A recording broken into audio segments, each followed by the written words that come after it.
You are all very welcome to November's Governance and Strategic Planning Committee meeting, and I'm going to pass over to our Chief Executive to take a roll call attendance. Thank you, Chair. Good afternoon, members. To all members of the Governance and Strategic Planning Committee, you're hereby summoned to attend the monthly meeting of the committee, which will be a hybrid meeting conducted remotely via WebEx and physically here in the Council Chamber, Guildhall, Derry, Tuesday, 5th November at 4 o'clock. Alderman Cook. Online, John. Alderman Hussey. Aye. Alderman Wilkinson. Here, John. Councillor Paul Boggs. Shaw, John, online. Councillor Donnelly. Councillor Sandra Duffy. Councillor Farrell. Here. Councillor Heaney. Sure. Councillor Jackson. Sure. Councillor McDade. Online, John. Councillor McGinley. Sure. Councillor Mooney. Councillor O'Farrell. Shaw, John. And Councillor Tierney. Here, John. Thank you, members. Thank you, John. Moving on now to the broadcasting statement. I'd like to remind everyone physically present at the meeting or in attendance remotely that this meeting will be broadcast live to the internet and will be capable of repeated viewing. This broadcast may be terminated or suspended in accordance with our protocol. Due to your attendance at this meeting, you're consenting to be informed and the use and storage of these images for broadcasting or trading purposes, and for the purpose of keeping historical records and making those records available to the public. Members and approved speakers are reminded they only have their mics and cameras on while speaking at the meeting, and to use the chat facility to highlight a request to speak. A copy of the Council's privacy notice may be found on the Council website. Thank you, members, and those that have joined us in the gallery. I'm moving on now to declarations of members' interest. Alderman Hussey. Thank you, Chair. Declaration of interest, item 12, and I will be withdrawing from the meeting for that item. Okay. Any further declarations of interest? No. Councillor Duffy.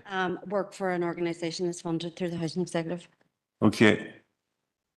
That's noted. And if there's any further declarations or interests that arise during the meeting, feel free to declare them as and when they arise. So moving on now to item 5, it's a deputation, and I suppose this is a deputation that we always look forward to. Housing is a massive issue and right across the north, but it's a topic of discussion regularly at our council meetings. It's an issue that we deal with on a multiple times per day as elected representatives, and work with our colleagues in the Housing Executive. And there's a very good working relationship with Eddie and his team here. So it's a pleasure to have Eddie accompanied with Grania along, the Chief Executive of the Housing Executive, to do a presentation today. So I'm going to hand over to Grania to start the deputation. Thank you. Thank you. Thank you, Chair, and good afternoon, members, and thank you for your time. I'm going to hold time. I've been asked to speak for 10 minutes and to give plenty of time for questions. So I'll move swiftly through the slides. So if we move on to the next slide, just to say myself, Eddie, colleagues online and in the gallery, just on behalf of everyone, to say thank you to members and to officers in the council. We are a community planning partner. We take that responsibility very seriously, and ultimately what that partnership is about ensuring that where we can, we're able to add to new supply, but also doing it, taking a place shaping and a place making approach, so that it's not just about building homes, it's about building thriving communities. And I know that's something that we work on very, very closely together, whether it's through planning or place shaping or a range of other initiatives. So thank you for that partnership. If we move on to the next slide, just to give you a very brief overview of the total tenure breakdown across the council area. And you can see there are 60,000 households. And as a landlord and as the largest public landlord on these islands, the Housing Executive Executive manages 8,500 homes, and Eddie and his team locally undertaking that management, whether it's on the housing management side or indeed managing the properties themselves and everything in between, including our investment in communities. We also have a number of several hundred leasehold properties in the area, and obviously temporary accommodation portfolio, which I'll come on to shortly. So if you move on to the substantive slide, and the housing investment plans, as you know, because we meet on at least on an annual basis, but this particular kind of formal presentation that we do once a year outlines to you as a council what the scale and the nature of our investment in this council area, and obviously we meet all of the other councils as well. So last year, the last financial year, our investment was 138 million, and that investment is spread across a range of areas. I suppose what's important to note is the level of housing benefit. So it's just over 62 million spent on housing benefit. And that's a really, really important source of assistance for households who need assistance in meeting their housing costs. And we also, as the Strategic Housing Authority, ensure that our investment in supporting people, which is housing support services, so really, really important programme. So last year we invested 9 million in 76 separate housing support services locally to 1,890 clients and service users. So again, supporting people enables people to remain in their home or in their community, and that's a hugely important programme which the department and ourselves are able to fund. As a landlord and as the public landlord, last year we invested just over 9 million in planned maintenance and stock improvement in our stock, and that's an increase and an important increase nevertheless, and really, really important focus on keeping people safe, warm and dry in their homes, and across the piece then obviously a number of other areas where we have had a specific focus. So again, last year, just slightly under 2 million in investment in adaptations to our own properties, and then 2.8 million on disabled facilities grants to private sector dwellings locally. So, I mean, I won't go through all of that in much detail. Happy to take questions, but you can see the scale and the nature of investment, and I suppose the importance of housing for the local economy is not lost, I suppose, on any of us. Thank you. If we move on. As you know, the Housing Executive ourselves, we don't build housing, but we commission the new build programme. Last year, the programme amounted to 36.8 million in new social housing. And you'll see that image there is Main Street in Strabane, and that's 12 new build apartments in partnership with ARC Housing Association. So last year, 260 new homes completed, but importantly, just under 1,500 new social homes under construction at the end of March. And so that pipeline of supply is so critical. And I'll come on to what that means in the numbers, and happy to answer questions. Housing for All obviously is the shared housing model that we have across all 11 council areas. And again, you'll see the importance of this. That's Ballyone. And again, really, really important scheme in partnership with Choice. 190 units on site, and that was in May 2023. But Housing for All is now a feature of the Housing Executive. We've taken on full responsibility from the Department for Communities. So we really are looking at ways in which we can accelerate and increase the number of shared housing schemes, not just in this council area, but more broadly. Thank you. So again, this is all in front of you, obviously, in the report, but what you'll see, and this will be no surprise to anybody in this room, is the scale and the nature of housing needs. So, you know, each year I presented, we see certain common features, and obviously both the numbers in housing need or applicants to the waiting list increasing. I suppose acutely and really importantly, the numbers of households in housing stress also increasing.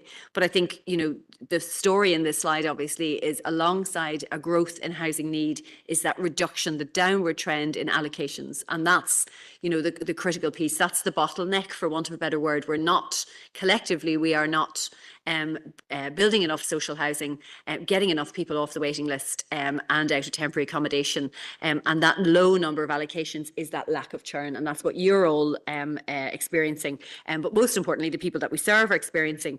And again, just to underscore the numbers, 6,000 applicants on the waiting list for the council area at March 2024, 4,735, so 4,735 in housing stress, and yet only 605 allocations for that year. So very low number of allocations, and that's impacting obviously on the numbers. The single person household groups make up 50% of the waiting list, so that has to have a material impact on the type, on the design and the size and the scale of the homes that we need to build. And the next group is small family household groups, so 27%. So that tells us what we need, and it tells us then what the future housing requirements need to be. And that's the next slide, thank you, which is if we start actually by looking back, so the bottom half of that slide, so every year we set a 5-year programme target, okay? And over those 5 years, so we will set on the basis of need what needs to be added to new supply. And so for this council period, for the 5-year target was 2,000, just over 2,000 starts, 2,038 starts, and you can see the split there, urban and rural. And in that 5-year period, the target was met for 1,875 starts. So that's slightly below the target. Over the last 3 years, of that 5 years, we've exceeded the target. So really the main impact and the main reason for missing that target was the impact of the pandemic in the early start of that 5-year period. And I'll go on to talk about the pipeline that's coming, but there's a healthy programme coming forward in this council area. And that's down to the partnership between you as the planning authority, ourselves as the housing authority, and obviously housing associations and the department. So over the past 3 years, as I say, a very, very healthy programme. And you're starting to see that coming through actually in the allocations, and we expect to see those continuing. In terms of future housing requirements, so onto the top of that slide, essentially what we know we need is just over 4,000 new social housing units over the next 5 years. At the moment, we have 1,834 gross housing units in the programme, and that feels about right. So you might say, oh, you've only got half. I mean, essentially that's over a 5-year period. Land supply and the availability of land coming forward, we are confident in relation to those figures in terms of what, and obviously our partnership with you as the planning authority in terms of zoning land is critical to that. So that's the total need over the next number of years. And as I say, our partnership as community planning partners will be critical to making sure that we collectively deliver on that. If we move on then to this year and the year we're in, and essentially, this is always an incomplete slide because when I come to meet you, we're mid-year. So what we don't include in this slide, obviously, is the 62 million for housing benefit. We're not able to include that until the year is finished, and so you have to kind of discount the fact that we haven't included 62 million for housing benefit. Also, the new build programme won't be on that because again, we haven't commissioned all of the new build for this year. So you'll see the final version of that next year.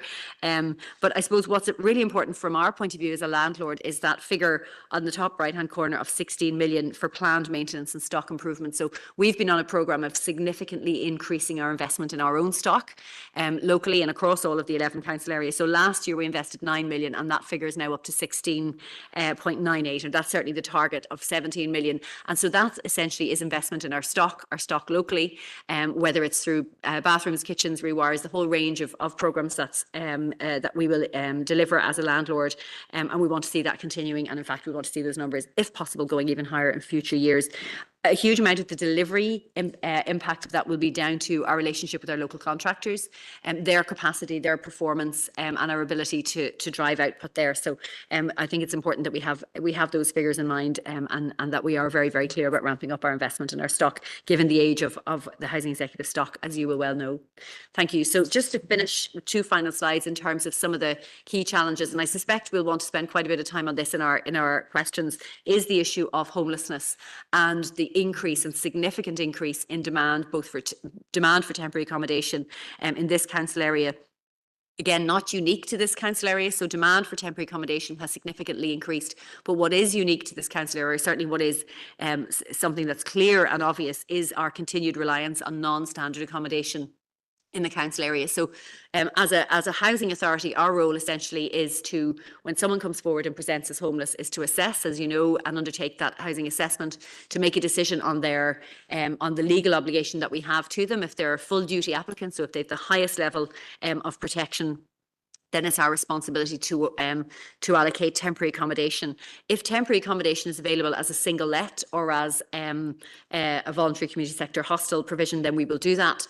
But you will be only too aware of the fact that we have very little and we have struggled to access temporary accommodation locally in terms of single lets. The market, the private rented sector here is acutely constrained, and so as a result we've had to have a significant reliance on hotels and bed and breakfasts, as we've focused our attention this year on reducing down the number of families with children that we place in hotels, and certainly a very strong focus on reducing the length of stay. But that is and remains a really significant challenge, and I'm very happy to go over the numbers in questions as we go through the questions there. I think I've probably covered everything else on that slide, but I mean, again, we can come back to those in terms of questions.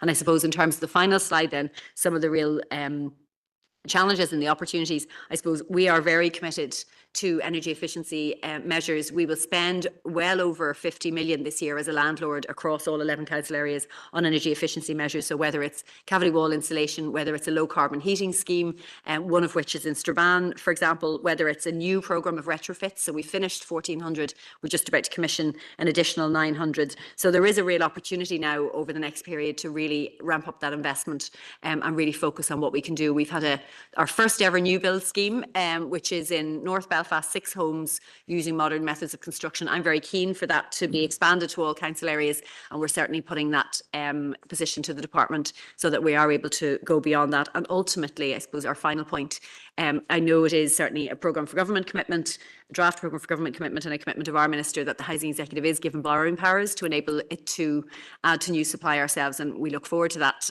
opportunity using our own land. But I suppose just to give and be very, very clear about that would be alongside housing associations. So we don't want to get into a position where we're replacing housing association output. What we need to do is to add to housing association output, get those numbers up. So, Chair, if you're content, I'll stop there and very happy to take questions. Appreciate that, Gráinne. Thank you. And I know during the presentation you did allude to the huge housing demand within this council area and the bottleneck that does exist, and as a result of the low number of allocations. And I know, speaking on behalf of all of us in council, that we want to see that bottleneck removed. No, we really look forward to working with the housing executive to see a step change in relation to social housing builds within this council area. I have a number of indicated speakers. I'm going to take a few at a time. So I've got Councillor Farrell and then Councillor Duffy. So I'm going to take the two together. So Rory, go ahead. Thank you, Chair, and thanks to Gráinne and Eddie for coming here today. As Christopher has said, this is one of the most important discussions that we have on an annual basis. And first of all, on behalf of the SDLP, I'd like to just say thank you to you and your staff, you know, the housing advisors, the patch managers, the maintenance team, who do a tremendous job in very challenging circumstances. I want to touch on a number of issues, but mainly it's to do with the waiting list, supply, and the point system. So I think we're all acutely aware of the housing crisis that has existed across the city and district for a number of years. There's 6,260 people on the waiting list at the minute, and we welcome the fact that the housing need, as calculated by your own organisation, says that we need 4,000 new homes over the next 5 years. We are aware that DFC funds, you know, the Housing Association grant, the budget or draft budget said that they could build 400 homes per year, given the current capital allocation from the department. So our initial question would be, if the capital budget for new builds across the entire north at the minute is 400 homes per year, how are we going to fund 800 homes per year in this council area for the next 5 years? So we agree we need 4,000 homes. We'd like them now. We'd be happy if we got them in the next 5 years. But the challenge is, how is that going to be funded? Because the budget allocation at the minute wouldn't put a dent in the waiting list across this city and district. In terms of the current social housing development plan, there are over 1,800 homes programmed between now and 2027. Are those funded? Because there's nearly 2,000 homes that are planned, that are programmed, that housing associations are ready and willing to build. Is funding in place for every single one of those units? Because we need to know that. And my final question is about the waiting list, the point system in particular. So there's a lot of frustration, there's a lot of anger about the point system. And I'm sure that every member in this chamber is contacted on a weekly, if not daily basis by people about, we need more points. I know within the fundamental review of allocations that there is a proposal that we move to a banding system. So the points aren't looked at, once you're in a band of say over 220, it goes on date order, for example. So there's 6,000 people on the waiting list.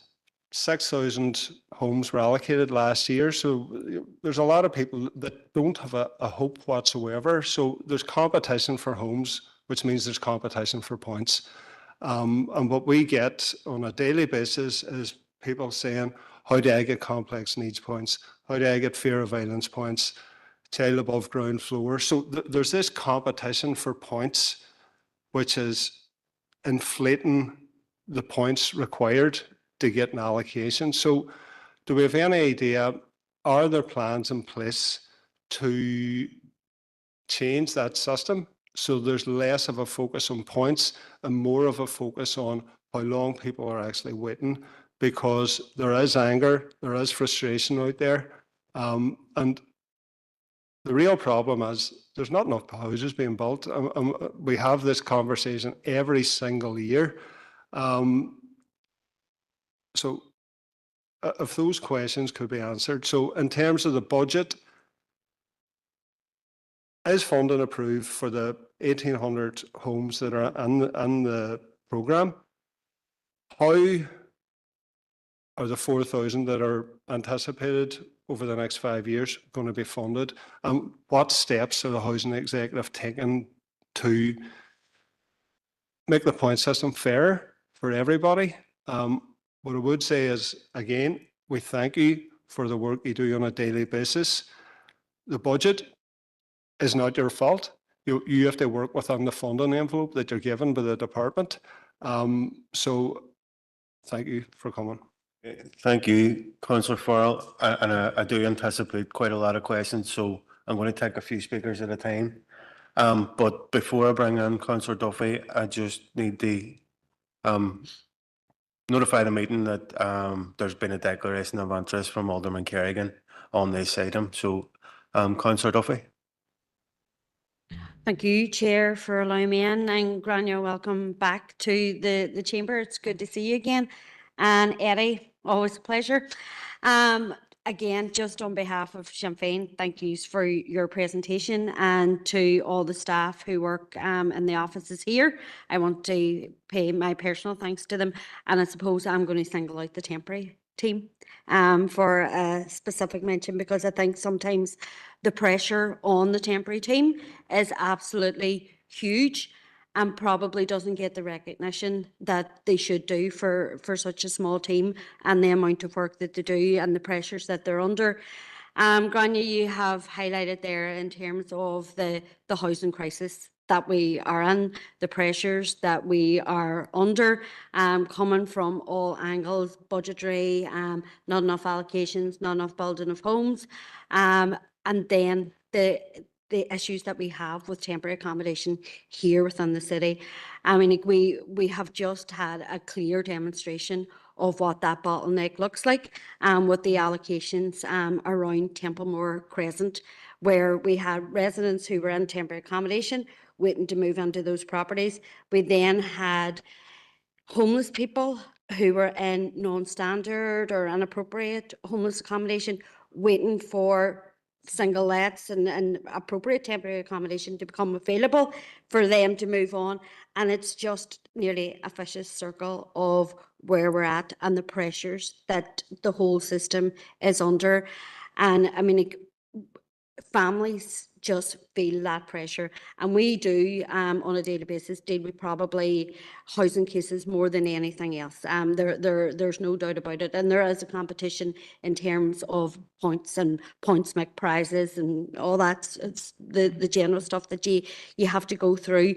But these are real people's lives who are in the middle of this, who are in non-standard accommodation, bed and breakfast, hotels, and it's unfair in terms of everything that they have had to go through, and they're very, some of these people are very vulnerable. I have a number of questions just around that, and I know my colleagues have other questions, but if I could just specifically ask around the temporary accommodation, because I think it is a really important issue, and I know the amount of work that the local office have put in to try and address some of those pressures, and have come under tremendous pressure publicly as well as privately to try and address some of the issues that we have faced. So just around the progress that has been made by the Housing Solutions Task and Finish Group to address the use of temporary non-standard accommodation, and is there any further detail on that work that was undertaken and that longer term leasing model? Have we got an update in relation to that? And then in relation to the money that is spent in temporary accommodation across Derry City and Strabane, can you provide a further detail or breakdown on the type of accommodation, cost per day, and the duration of families and people living within that non-standard accommodation? Because I think that it's important that we have a clear picture of that. And then just another question around that sort of temporary but the supporting people element of it. And I will declare an interest because I do work for a supporting people funded organisation. The work that they do is second to none. A lot of the staff who are working within those services are on living wage. They're very challenged in terms of their own financial situation, and I know it's not. It is all budgetary constraints, but is there plans in terms of uplifts within the supporting people budget as well? Because I think that that's very important, because one of the issues that we certainly have is the retention of staff within the sector, and people are very dedicated to the work that they do and want to continue to do it, but at times it's costing them to do the job, and the pressures that they can be under, and it's very challenging work, and sometimes they feel they could get paid exactly the same for doing something that is a lot less challenging and a lot less abuse that they might have to face. So just that question around that.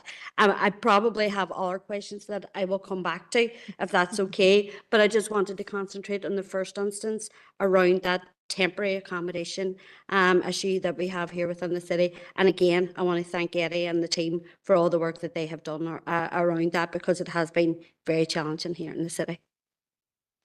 Thank you.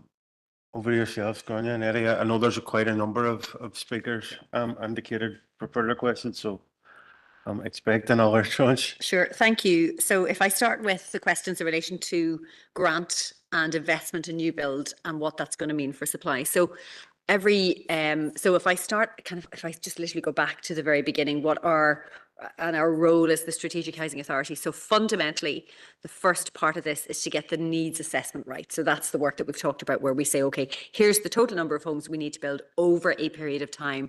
And that is obviously a model that's endorsed by and peer reviewed by academics. And so I suppose everybody agrees that it's the right model that we use, and they're the figures in front of us. We then take those figures and we ensure that and we apply what we call, sorry for the kind of technical terms, strategic guidelines, to make sure that there's a fairness across all 11 council areas. So we meet need, but we must also make sure that there's a good spread in terms of that. And all of that put together, goes into a document that's publicly available on our website called the Commissioning Prospectus.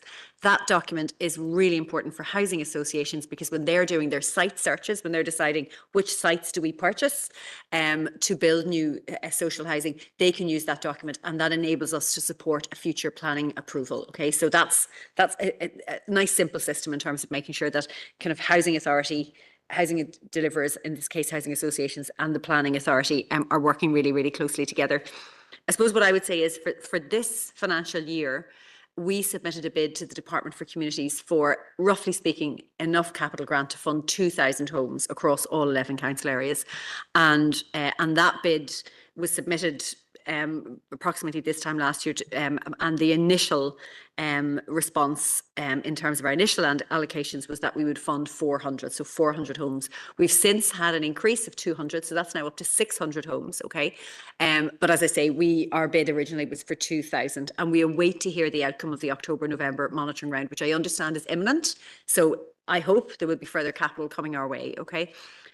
So for this year, for the 24-25 year, that is extremely disappointing from our point of view. And the reason it's particularly disappointing in the context of this council, although I have to say it's extremely disappointing across all 11 councils, but what you've seen in the numbers is in the last 3 years in this council area, we collectively exceeded our targets. And as everybody in this chamber knows, house building works on the basis of sentiment and capacity and pipeline. And when you're going well, but if you do anything to kind of undermine any of those things, sentiment, capacity, pipeline, it's very difficult to ramp it back up again. So I would, really like to see that pipeline that this council has been on and that was beginning to eat its way through housing need. And I know that's cold comfort for anyone in a hotel or in temporary accommodation, that was working well. And I'm very disappointed that the budget that we now have for this year gives, I suppose, real uncertainty to housing associations, because they have to decide, can they go on and purchase new sites? How much risk do they want to take on? So that's where we are. I'm hoping that if we receive additional capital grant that could get us up further, closer to that 2,000, that this year hopefully will be a blip. And I don't want to sound flippant at all when I say that, but that it will be a year that we will look back on and say that was one bad year, but we want to go from the last financial year of just, 1,500 homes and keep moving upwards. Okay, so we will continue to bid on that basis. But there's no question that supply is at risk. I mean, the numbers speak for themselves. Supply this year is at risk because of reduced budget. And that will have a knock-on implication for allocations of new build social housing next year and the year after. And there's no way around that. Housing is about numbers, and that's what the numbers tell us. To answer, so that's the first bit of your question. To answer directly the second bit, are those numbers in the programme funded? No, they're not, but they never would be. So when we put the programme together, that's effectively the pipeline. So we have to be able to decide, the future sites that are forthcoming every year. We will always be looking 2, 3, 4 years ahead at what sites are out there, what sites are available. We'll be advising and advising is as much as I can and should do housing associations to say, there's the sites that you need to look at to meet future housing demand. And so that when we talk about the programme, that's the pipeline, but it would never normally be the case that those homes are funded. So actually, until you get planning approval and your green form, that's the point at which a start becomes a start, and we recognise it in the budget. What is important to say is that anything that is currently started is funded. Okay, so that's why. So if anybody's sitting here worried about a scheme that has already started, if you've had planning permission, planning approval sought and granted, and the green form has come to us, then our development programme group fund that, and we commit to the funding. So everything that's currently started will be completed. The funding is available for that, but it's the future programme that's at risk. So I hope that answers that question. And all of the detail on that is in the commissioning prospectus. If I come on to the issue of points, look, I suppose fundamentally, any system which rations access to a public good, our point system is a form of rationing, for want of a better term. And so the practical reality is there is not enough, and therefore we have to decide who's at the top of that list and who, and so points are awarded on the basis of an individual household's housing circumstances. And that's why everybody in this room, and we all talk and work on the basis of points all of the time. There's no perfect system. Having worked in England and Scotland and aware of what happens in Wales, there's no perfect system. Our system has been in place for many years. It is a fair system, but it is certainly a system that has been in need of review, and that's why the fundamental Fundamental Review of Allocations, or FRA, as we call it, FRA, it has been underway. The first phase is now done. The second phase was signed off by the Minister and is now being implemented by our team, doing a fantastic job. And we're working our way through then the final couple of phases, one of which is, and I know everybody's very focused on, is the issue of intimidation points. But the entirety of that review, when implemented, will be the first comprehensive change in our system of allocations for a generation. So that's well underway. We will be putting a series of options to the Minister imminently in the next few weeks, and he has spoken about his intention to move very, very quickly in terms of making a decision on the issue of intimidation points. So that's the next kind of immediate decision for the Minister. So that work is all well underway, and again, very happy. I'm sure that if there's any further detailed briefings for members, I'm sure I can recommend you, Eddie, or volunteer you to do that. But that's the changes that are coming forward in relation to that. If I move on to the issue of temporary accommodation, and so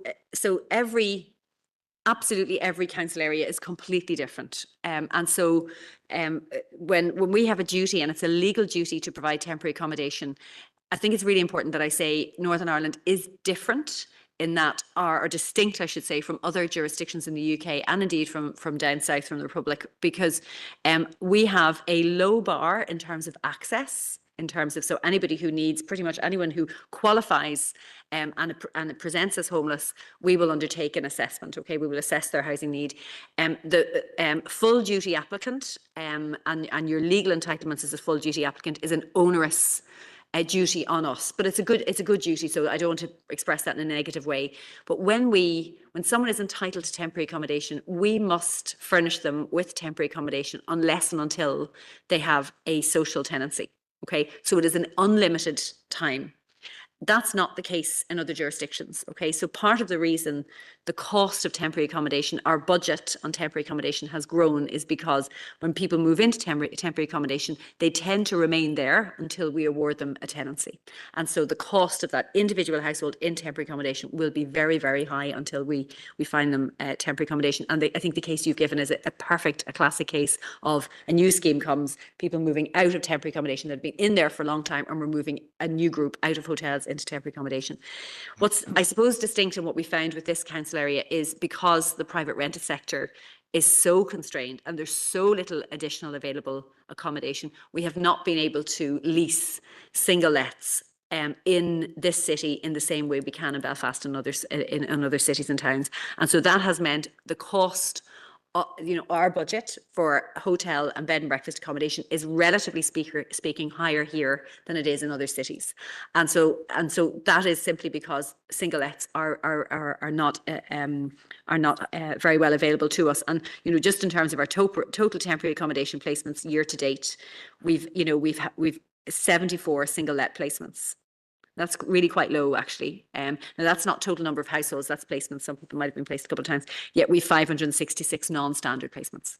Okay, that is really unique to this council area. Anywhere else, the number is completely the other way. And in fact, 70% overall across all 11 councils, 70% of our temporary accommodation is own front door accommodation. So in every other area, we've far, far more single lets. So that has driven our increased use of bed and breakfast accommodation and hotel accommodation. The alternative would be to place people from this council area in very large numbers outside the council area in temporary accommodation elsewhere. That wouldn't be tenable. It might be for very short periods. And so that's why we ended up in a situation this time last year when I was here that we were very concerned, and we were collectively, you were concerned as we were, concerned by our use of hotels in, I suppose, in very close proximity. Over the course of the last 12 months, Eddie and the team, and Teresa's here, have done a fantastic job, if I may say so, in terms of moving us away from that.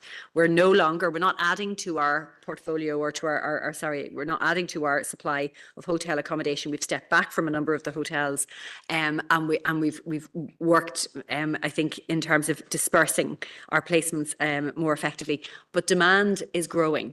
And so what I wouldn't want to do is to stand in front of you today and say that we are out of this, or we're anywhere close to being out of this. That ultimately the solution is long-term new build social housing, and genuinely this council area was on a trajectory, a very positive trajectory. And I have to say, looking at the numbers, it remains the case. If funding is available and we get to those numbers, actually land availability is not the issue.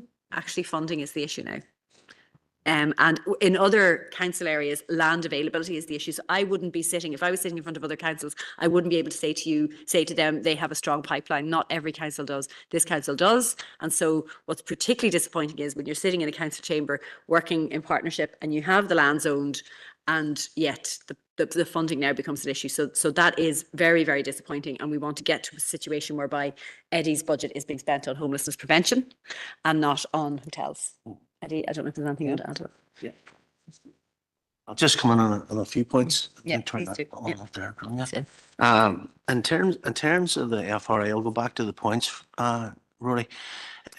When an allocation or a phase of an allocation is getting done in the city, like yourselves, our phones light up because of the points. You know, and you can imagine the challenges that is for my staff in terms of trying to deal with these customers because the demand is huge. Unfortunately, we are allocating houses because of that demand way above 200 points. And quite a lot of people in temporary accommodation and others are not anywhere near that. So yes, you're right in terms of the FRA. The FRA will put people into bands and hopefully we'll get to a position where it's kind of date stamped. So you have an idea when you're likely to get a social house if you put in, you know, say in January of the next year. That's the ultimate goal. But with the FRA comes other challenges, and elected members should be aware of this too, because the rules around how we assess and point will also change. For example, we will have the removal of what's called the non-detriment rule. So therefore, if points is awarded for a certain set of circumstances, for sharing and overcrowding, it's pushing people up that higher barrier. If those circumstances do not exist at the point of allocation, then points could likely come off. And you can imagine that's going to be particularly challenging for me and my staff and indeed elected members throughout. So as Grania says, there is no perfect system, but with the FRA comes, we hope, a fair system that will at least allow people to say, if I put in for a social house and I'm assessed and I'm in this band, it's likely I'll be in the waiting list for X amount of months, hopefully. Not because we have some people on waiting lists for years, and the opportunity for them to get a permanent allocation remains relatively low. In some areas, we have changed all of the areas of choice, and our staff has been in contact with all of our applicants. You know, change your areas of choice, not from 3, change it to 23, change it to 33, because it will enhance your opportunity to get a permanent offer. Because in some areas, we're not allocating on that level of points. So we need people to think a little bit wider and say, right, if I'm not going to get a house in Craigan near my family household, then I'll consider some other areas where my points may have enhanced my chances. So there is challenges coming down the line for that. In terms of our temporary accommodation, there is nobody more disappointed than me and my staff that we have a reliance on non-standard. But the reasons for people becoming homeless in this area remain quite high. For example, there's a lot of people coming from the private rented sector who has been handed a notice to quit where the landlord says, fortunately, I'm going to sell my property or for whatever reason. And in some of the categories that are coming towards us in terms of the reasons for homelessness, they need temporary accommodation, and that's where the rise and the challenges are coming. And we have more, for example, in terms of family breakdown of the people that we've accepted. And that's the challenges that our staff are facing in terms of trying to find appropriate, and Teresa's here, trying to find the most appropriate accommodation for those people. And it's sometimes it's not the most appropriate. We appreciate children in a hotel isn't ideal. In terms, Councillor Duffy, of non-standard, we do try and move them on, and we have a priority system where if a family is in a hotel, when a single let becomes available, when there is move on, then we prioritise that single let for a family, which is more appropriate accommodation. In terms of the average time spent in non-standard accommodation, which is B&Bs, it's approximately 48 days in this area. Thank you. Thank you. And There was a wee question about supporting people. So, yeah, so we have Again, we bid every year for the supporting people budget. Sorry, I meant to come back to that point. So we bid every year for the supporting people budget. That budget then is allocated across, as you know, all of the supporting people providers. Each year we bid, as you can imagine, for an uplift to reflect uplift in costs and so on. This year we were successful, as in the Minister, to his credit, allocated additional funding for supporting people, and that was immediately then made available.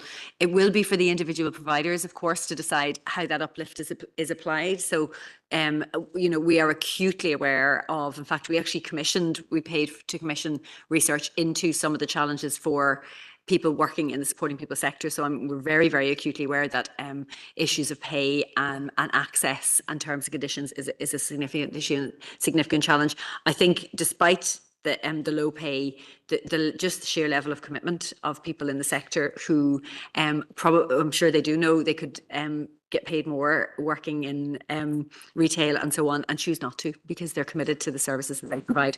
So look, we bid for that increase. We were delighted Minister protected and was able to provide that additional funding for SP, and as I say, we got it out the door as quickly as we could.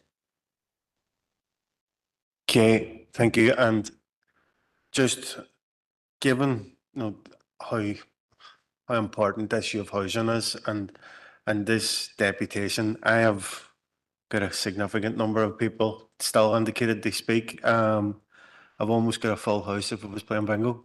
So can I ask people, just in the interest of experience, everybody to get on, just keep your comments as succinct as possible. Councillor Hark, and in this time, I'm going to take around 3. So Councillor Harkin, Councillor Tierney, and then Councillor Amy. So Councillor Harkin. Thank you, Chair. I'll certainly be briefer than our 2 previous speakers from the floor. But first of all, thanks Grania, Eddie and Teresa for coming in today, and thanks for a very thorough report. And I just want to thank you and all the staff at the Housing Executive for the work that you do. I think the Housing Executive shouldn't and can't be taken for granted. I think it's one of the most important organisations that exists in our society, keeping the fabric of our society together. And we know how difficult it is at the moment for all the staff in terms of the work they do, and we genuinely thank them. And of course, they're not paid enough, and they couldn't be paid enough because of the pressures that you're under. But if we can get more money for them, we should absolutely do that. I think that, Eddie, you just mentioned families being trapped in hotels in Derry, and there was a lot of coverage of that last week. And I think that it is absolutely unacceptable that is where we are. And it is not the fault of the Housing Executive, because the Housing Executive workers are doing everything they can to avoid that. And it is the fault of, in my opinion, government, who for decades demoralised the Housing Executive, try to run it down, try to privatise it, try to turn people against it, underfunded it, and have now created a situation where we are deep into a housing crisis, which is, everybody says that there's a housing crisis now because it's a fact. And Stormont's response this year, instead of turning that around, has actually, in my opinion, compounded the crisis by saying there's only going to be between 400 and 600 new builds this year, which I just think is shocking. When we are shouting from the rooftops there's a housing crisis, the response of government is they actually reduce the number of houses that are getting built, which will only increase the pressure on the Housing Executive workers, on the Housing Executive, and on housing associations as well. So I think that we're fighting for the Housing Executive to be able to play the role that it can as the lead builder, hopefully sometime soon, of many more houses. And that will lead to more jobs, because if we have a crash build of thousands of houses on a yearly basis in our district and right across the north, that will have a huge impact on the economy overall, and it'll put people into houses, put people into homes, get people out of hotels, get people out of B&Bs. And I think that that's the goal that I think that we have to have. But unfortunately, in my opinion, our government is absolutely failing us and failing all them people trapped in hotels and bed and breakfasts right now. My 2 questions are broader questions. One is, we've talked a lot about the future of the housing executive, about the fact that the housing executive hasn't been able to be the builder of new houses, hasn't been able to build a number of houses in response to the actual need. So the supply has been the problem, and that's worsened this year.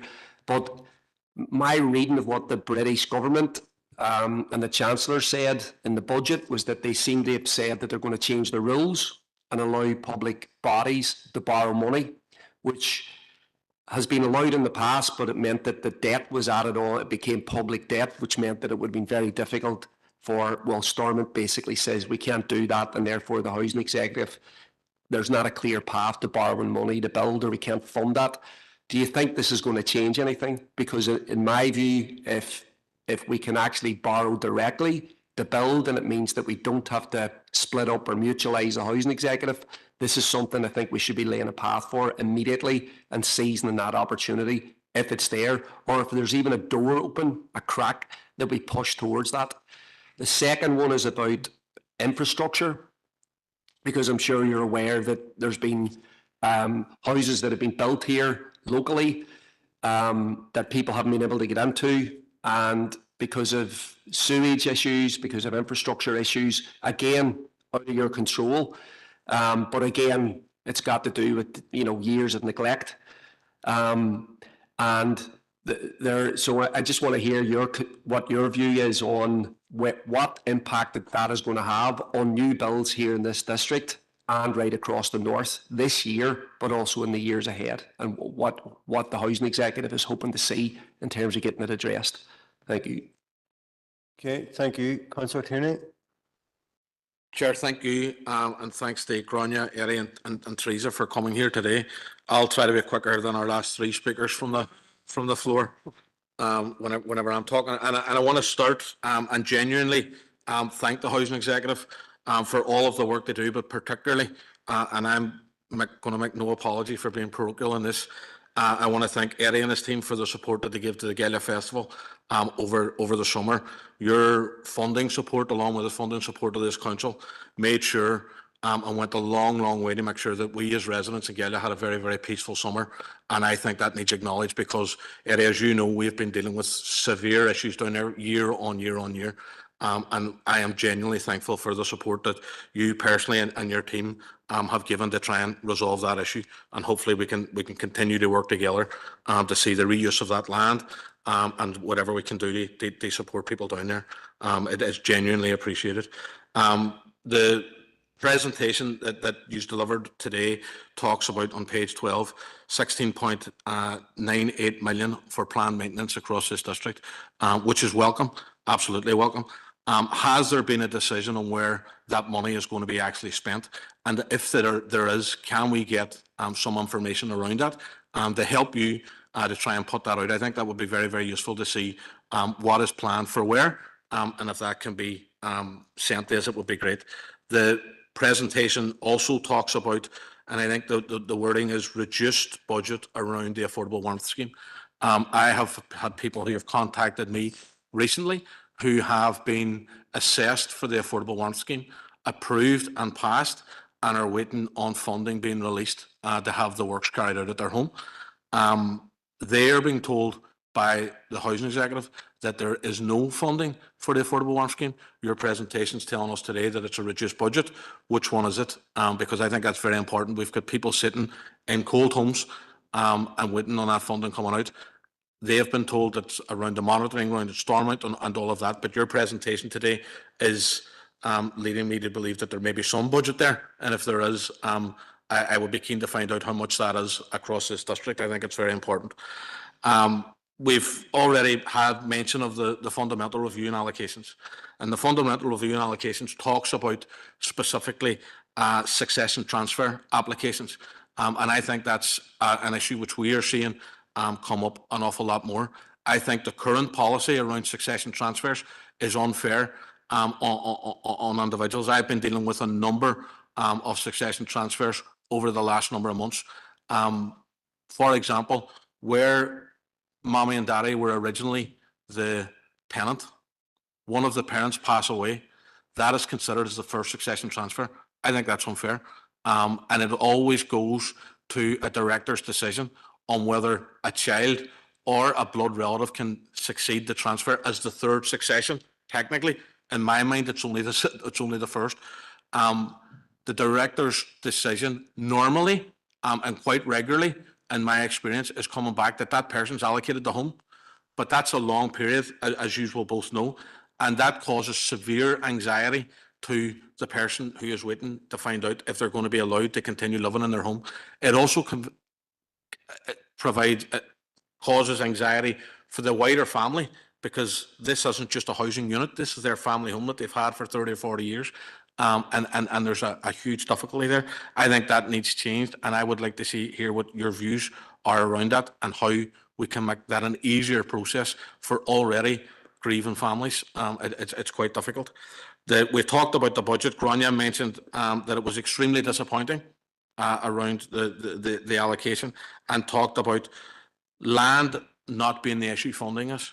I would like to know, in relation to the budget and your allocation around new builds, what the organisation has done in terms of pushing back against the minister to say this isn't enough and we need more. What plans have you got? It leads on to Sean's question around other options of how we look at getting the housing executive able to build homes again and how we do that. But I would like to know what you as an organisation have done to push back against the minister. I'm getting dirty looks from the chair, so I'm going to leave my remarks. They are closed now, and I'll leave you with them couple of wee issues. Thank you very much again.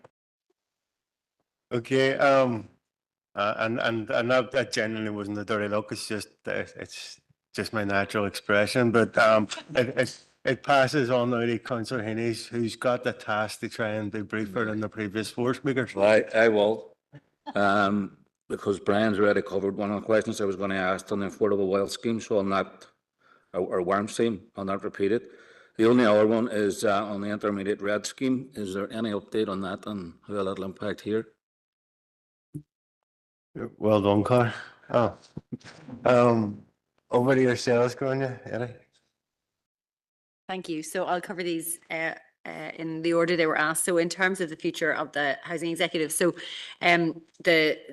as you be aware, under the previous minister made the statement back in 2020 of her intention that the housing executive would be freed up to borrow in order to add to new supply and to invest in its stock over the long term. As you know, we don't have a long-term investment plan for our homes. Our rent is not current covering the cost of what's needed to invest in our homes. So that work was undertaken, an outline business case was arrived at, and since the suspension of the executive, the model effectively that we have been looking at and touches on the point that you made around public borrowing is exactly that, is that that housing executives would be treated the same in terms of how it borrows money as a council, as a local council, either here or indeed as a council in England. So in England, the housing powers sit with local councils and they borrow as councils do here, and that is public borrowing, but it doesn't count as general government debt, or indeed against what we would know as Northern Ireland executive debt.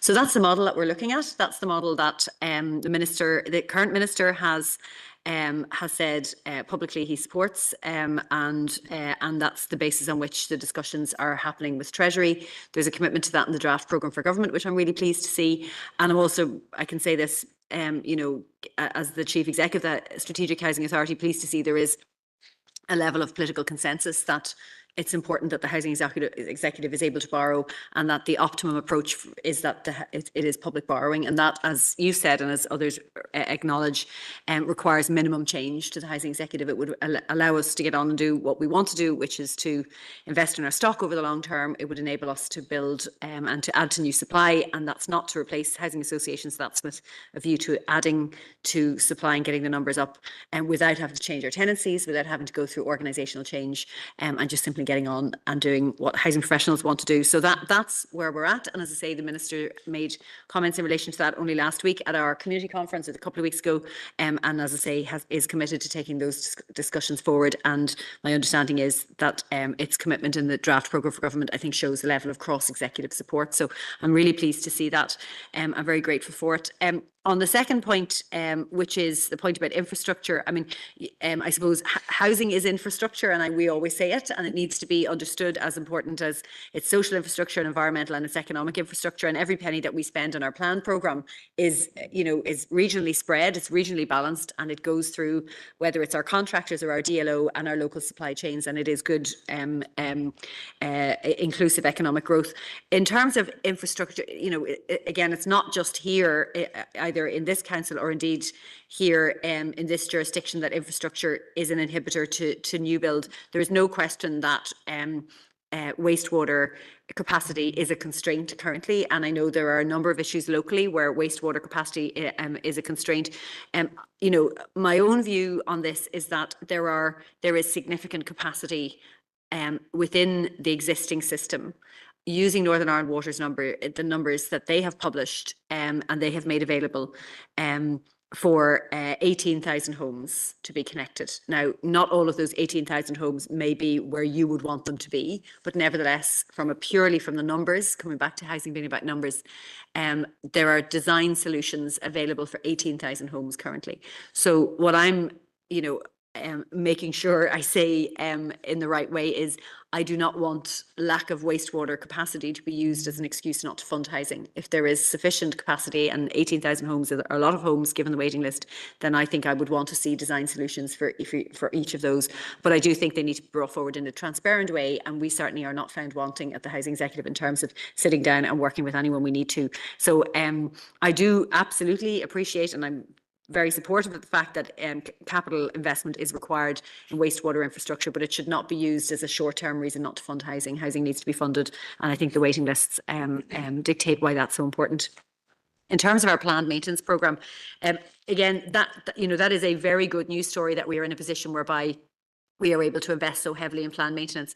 We think, with a fair wind, we should be able to invest somewhere around 270, 280 million in our stock this year. Well, that will be the highest amount of investment that we've done in many, many years. It'll be somewhere around about 23,000 homes will have an improvement done. That is, as a landlord, that's the best of good work. That's what we want to do as landlords, is get on and invest and improve in people's homes.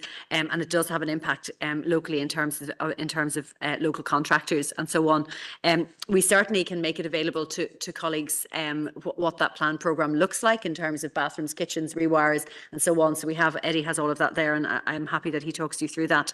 But our programme, essentially we fund the programme based on rents, and so all public landlords and social landlords, your rent is spent on nothing else except the homes of the people that you serve.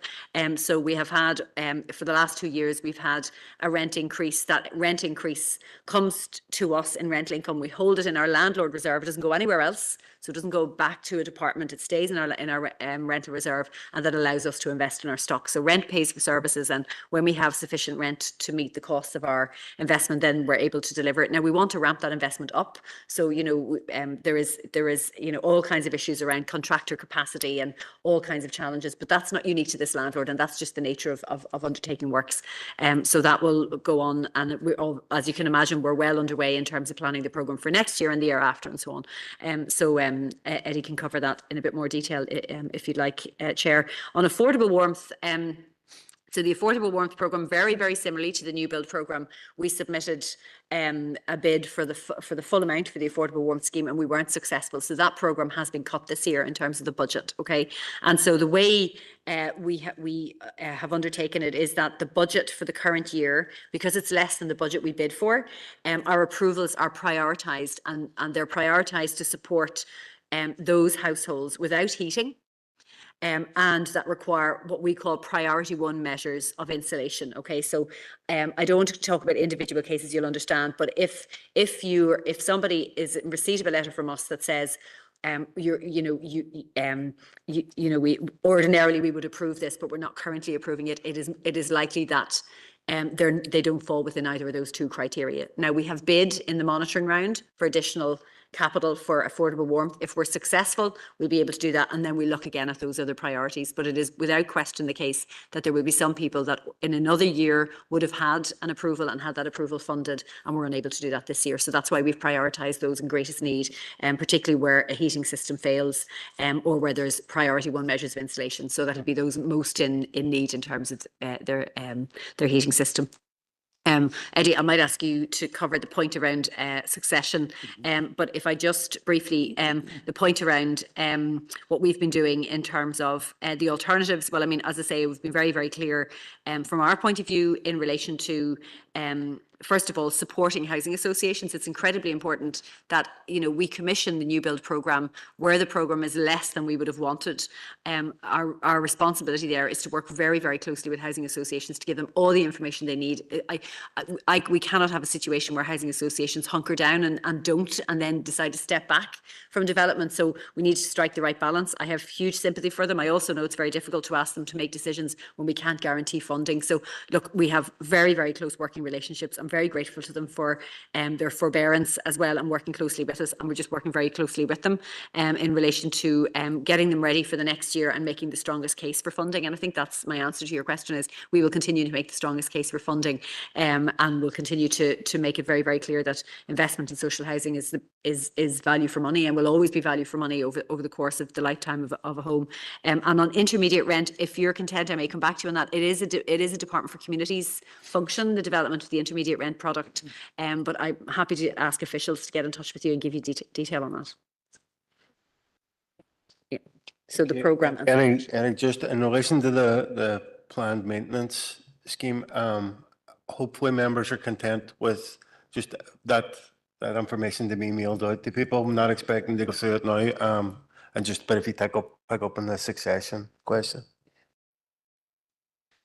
I appreciate your point, Brian. Councillor Tierney, successions is always difficult because in a huge percentage of the time they arrive because someone has died, someone has passed away. So that's the starting point for looking at a succession.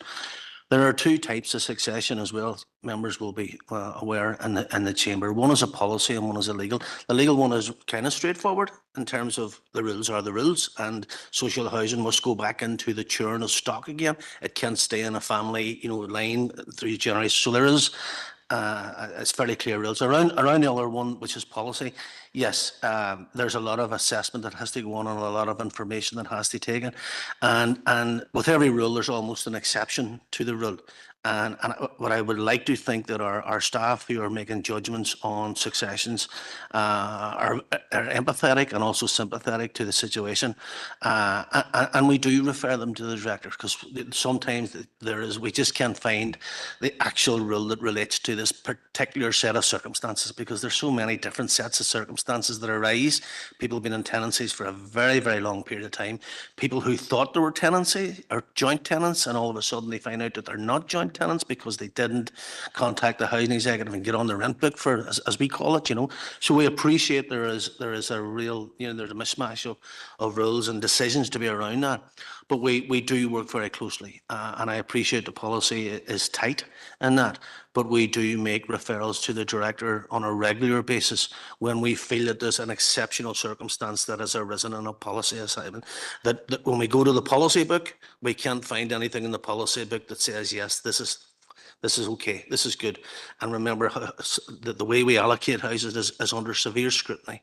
And in this country, we do audits and all sorts of things, So we have to be very, very careful and very, very thorough in our investigations. And we get lots of letters and they say that, this is happening, that's happening. And we have to take some things at face value. But we do take everything on account and do our best to make the best decision we can. And where we can't find a reason for doing it, and we feel that it represents an exceptional circumstance, we will refer that off to our housing policy first, not just straight to the director.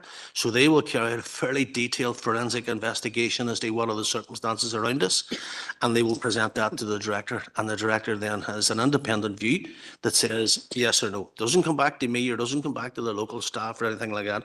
It will go to housing policy. They will forensically examine the circumstances around that. They will make a recommendation, and maybe the director, and it's up to the director then to, and we do that quite often.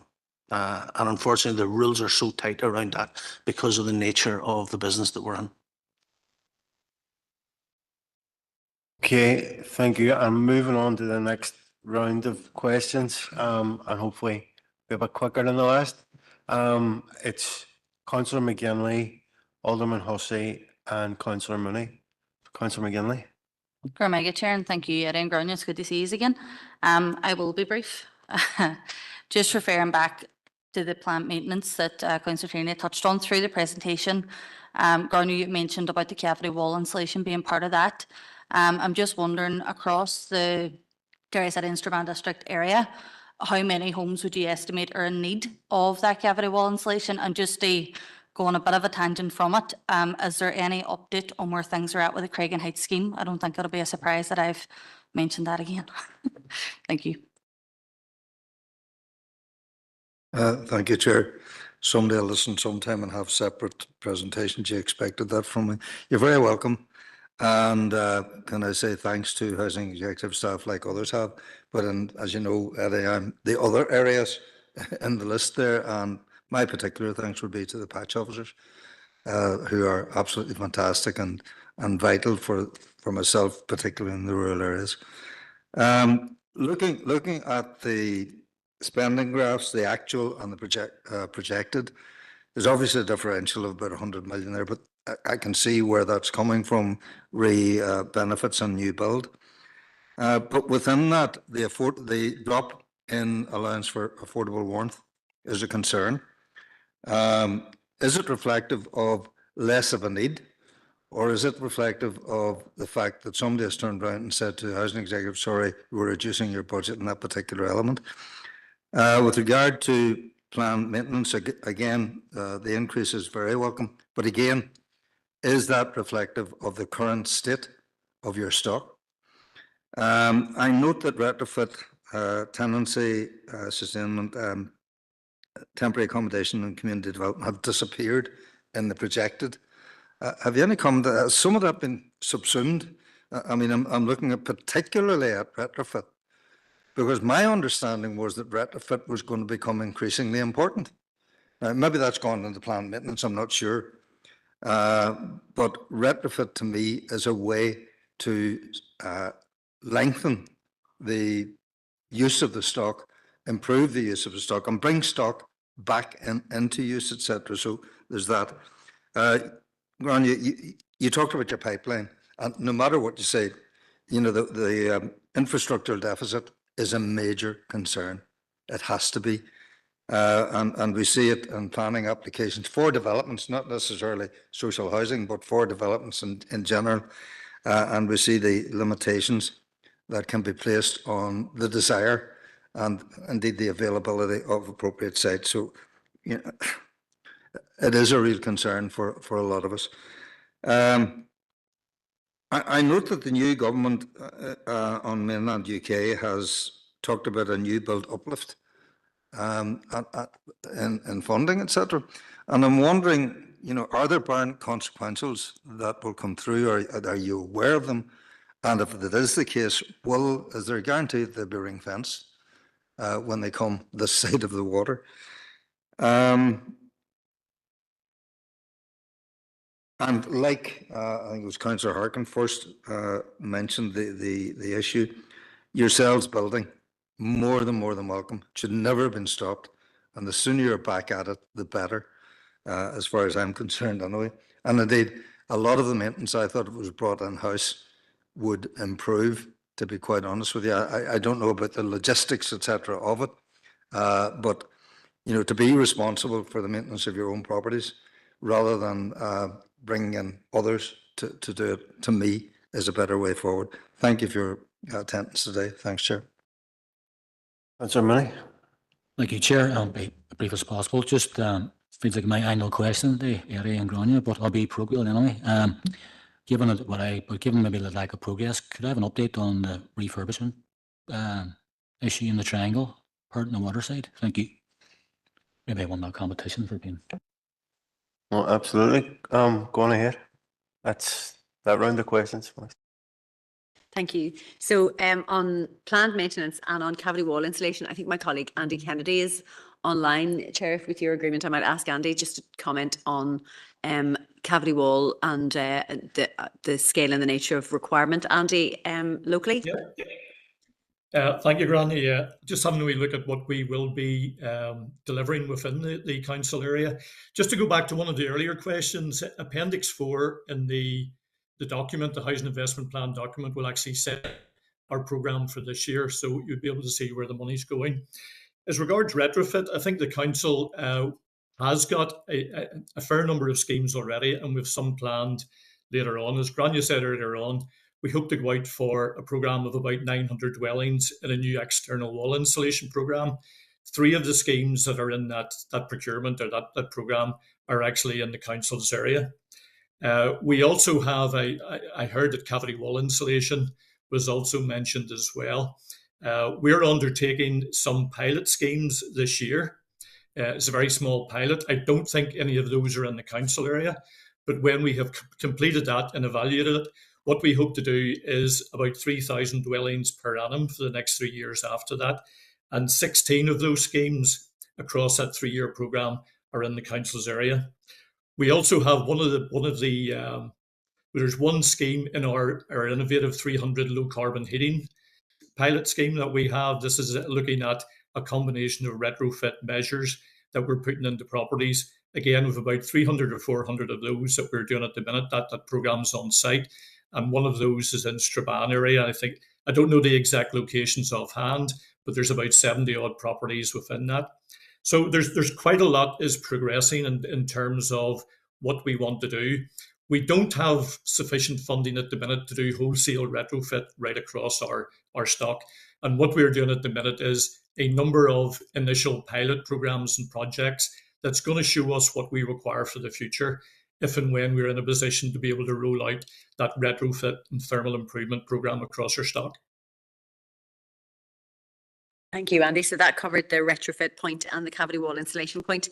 Just on Craigan Heights, I mean, obviously, I think it is since this time last year we were obviously delighted to be able to approve the business plan for significant works to Craigan Heights, and that tender is imminent. And I won't say any much more than that, given that we are going to a procurement process.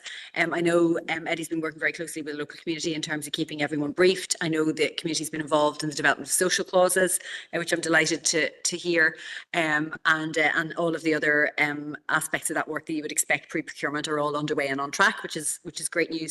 And as I say, looking forward to progress and fingers crossed in terms of procurement and for a positive outcome there. Just in terms of, so yes, just to reiterate what Andy had said in terms of retrofit, it is a really significant priority for us as an organisation. We have completed 1,400 homes. We've now, as Andy said, about to go out with 950 further. And it is absolutely, I mean, I think it'll be so intrinsic to what we do in the future as a landlord that more and more we want to do as much as we possibly can. The low carbon heating scheme that Andy talked about is an innovation for us. So it's going beyond just Fabric First retrofit and going into now a low carbon heating scheme. And what we want to do is the learning that we get from both of those, both the Fabric First and the heating, low carbon heating, will really dictate, I hope, in a post revitalized organisation when we do have borrowing powers, that we're able to then undertake retrofits and low carbon heating at scale, and really get up to the hundreds and thousands in terms of the numbers that we need to do. And just to be really, really clear on that slide where I talked about this year's budget, anything that's missing from that slide is missing because we haven't confirmed the budget because it's prospective funding. So there hasn't been anything reduced from that slide in terms of on the landlord side, with the exception of affordable warmth.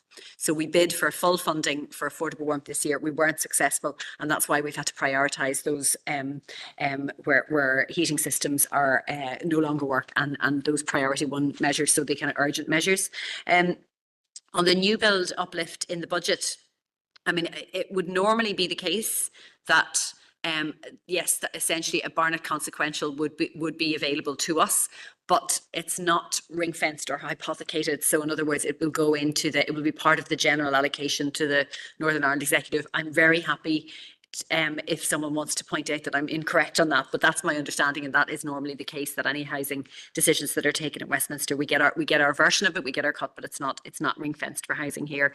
In terms of refurbishment of the triangle, I mean, again, this remains a significant priority for us. As we know, we have had a positive through our response maintenance. We have had a positive number of solutions in terms of the water ingress in the balconies. Am I right? And that's a positive outcome. I'm sorry, I'm not looking at the right member. Apologies. And so that we're really pleased to see. But it certainly very much remains our focus that we're continuing to look at all of the solutions that are available to us in relation to that. So that's very much a priority. Eddie, that's something you want to add. Yeah. Members will know that the triangle has been difficult. There are many complexities, housing management complexities that are involved in that. And the pathway to a solution to that hasn't been easy. There's 52 properties in this complex, and a number of those properties are either leaseholders or private owner occupiers. And we've been working, I've met with every one of them individually to try and find a pathway through. Unfortunately, progress in that way hasn't been terribly steadfast. However, work has continued in the background with the response maintenance team, and any elected members, you would see it from the actual physical presentation of the building now that a lot of work has been done. And I'm actually delighted to report that the ingress issue that was a real problem for all the residents, whether you're tenants or not, has been resolved.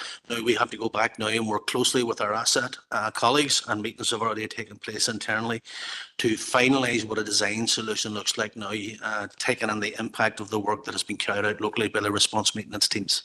And those discussions have started. Okay, thank you for that. And I suppose moving on now to the final tranche of questions. I'm going to, and I've got Alderman Wilkinson has indicated, so I can shout bingo. But it's, I'm going to, if there's 5 indicated speakers, I'm going to draw a line onto that. I'm going to take all 5 as part of this tranche. So it's Councillor Donnelly, Councillor O'Farrell, Alderman Cook, Councillor Boggs, and Alderman Wilkinson. So Councillor Donnelly first.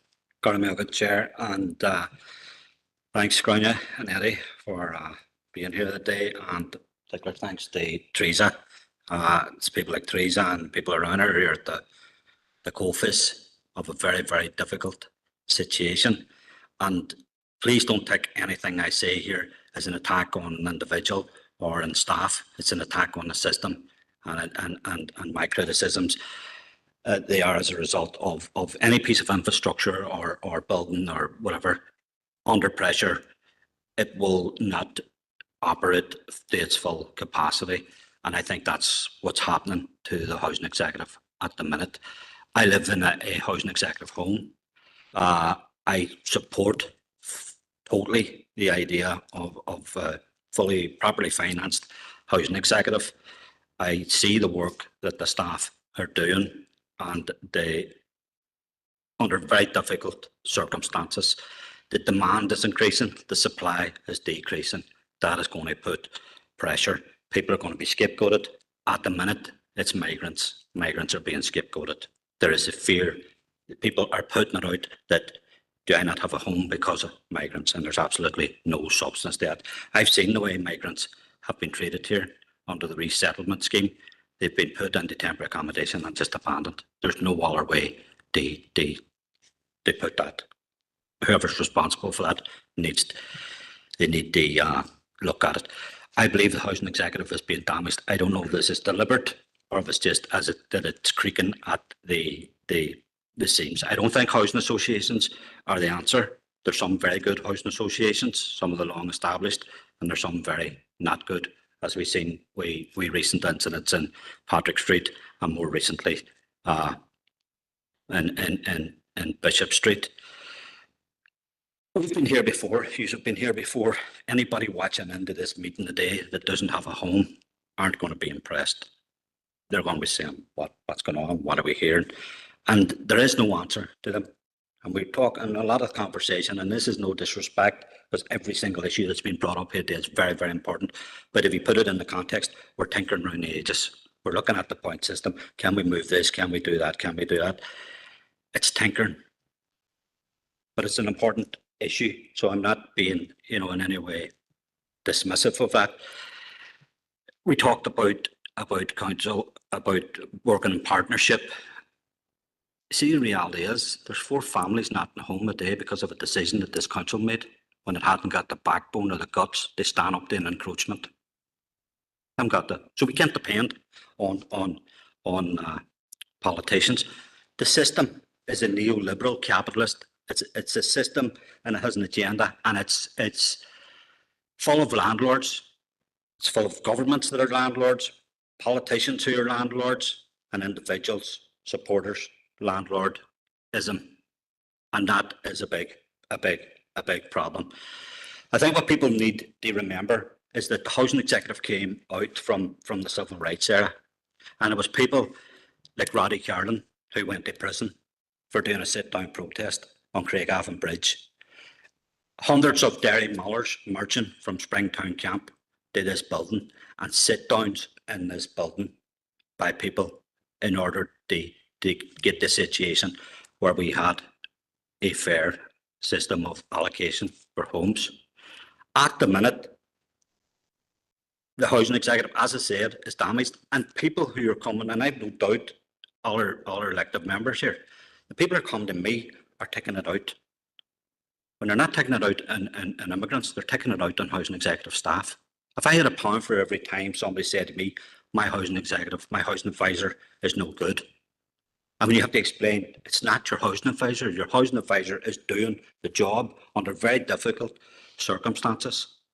So unless there's a drastic change to the system, then I think the housing executive, it could potentially be and some of the decisions, and again, this is not a criticism, and please don't, when you get a phone call from somebody whose parent who's mid-80s and their shower hasn't been working for 3 weeks, and they've phoned 5 times, and this is today, and to be told, oh, it's with the planners. When you have wrote an email 10 weeks ago about a victim of domestic violence looking for a succession of tenancy, who had to leave that tenancy in order to look after, so they care for children, and you don't get an answer, that's because the system that you're getting into or you're contacting is creaking at the seams. So I'm sorry but my glass is half empty, but it's nothing to the thousands of people who are out there looking in and saying, why have I not got a home? But thank you, and I appreciate the work that the housing executive do under difficult circumstances. Thank you. Okay, thank you. Chair, can I raise a point of order? I'll be very, very brief. I'll be very, very brief. I think it's unfair to say that this council hadn't got the guts to sort out the issues at Balnakyard that Councillor Donnelly's talking about. They were sorted out at full council. That was agreed. It's due to the hard work of council officers within this chamber and within this organisation that issue has been resolved. Councillor O'Farrell. Councillor Tierney, thank you very much. Have respect for all our members of the committee. Councillor O'Farrell. Thank you very much, Chair, for letting me in. And John of Grania. Grania, I'll just be brief. It's just a question about, I'm a rural councillor. I'm in the Derry area. I was just wondering, is there any plans for more social housing in the likes of Sion Mills, Glebe, Clary, Newton Stewart, Castledare, those areas? I know we've had some small developments, fairly good ones in the local area, but in the future, in the next 5 years, do you intend to build any more social housing there? And just another question, and it's to do with social housing too, and the rent for social housing. Who sets the rent? Because some of the rent is set really high, and some of the rents, you could pay a mortgage for what some people are paying on rent. If you could clarify that for me, Grania, if you don't mind. Thank you. Okay, thank you. Alderman Cook, don't mind. Thanks, Chair, for letting me in. And on behalf of the DEP, I just want to thank Grania and Eddie for their detailed presentation and for all the hard work that you do on a daily basis.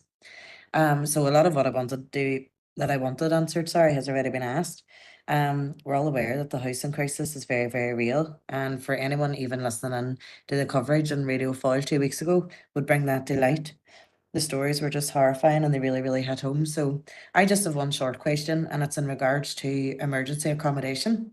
My colleagues and I have been dealing with constituents who have been temporarily placed into hotels where there's no cooking facilities facilities available, sorry, and there's no points from the housing executive that are given for this.